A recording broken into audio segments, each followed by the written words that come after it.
J'ai une foi absolue dans le fait qu'en allant chercher nos plus grands traumas, nous pouvons accéder aussi à nos plus grands talents.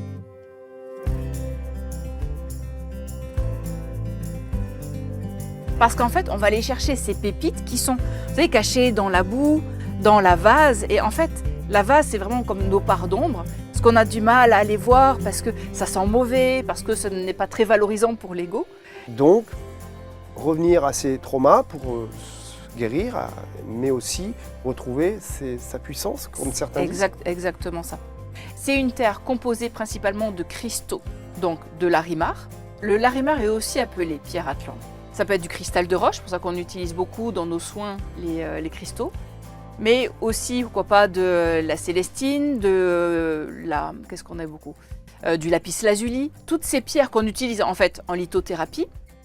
Imaginons que c'est condensé dans les sous-sols de l'Atlantide.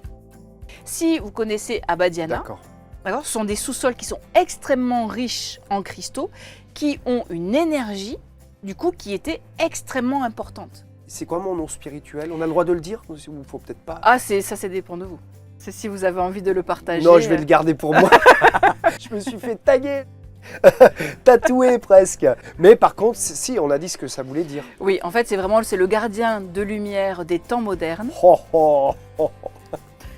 qui vient développer, qui vient amener en fait la parole juste et l'élévation de conscience.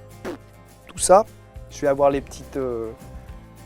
Alors, le but, c'est pas de valoriser l'ego. Le but, c'est vraiment d'accueillir et d'incarner pourquoi on est là.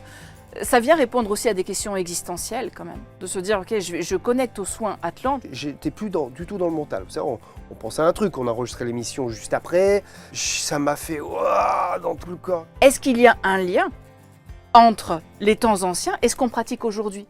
Il y a beaucoup de choses qui sont en fait basées sur les savoirs atlantes. On sait que l'Égypte a été très proche aussi de l'Atlantide pour plein de raisons. On fera une méditation des bassins, on avait parlé de méditation des bassins. On peut, oui, avec grand plaisir. Alors, ce que je propose, c'est qu'on va faire la méditation et on va amener en même temps, justement, ce mantra Atlante que je dirais. Ah bah voilà. Parce que comme ça fait aussi un peu chanter du son Atlante. Génial. À travers cette méditation, donc, où on va aller chercher la notion de pardon.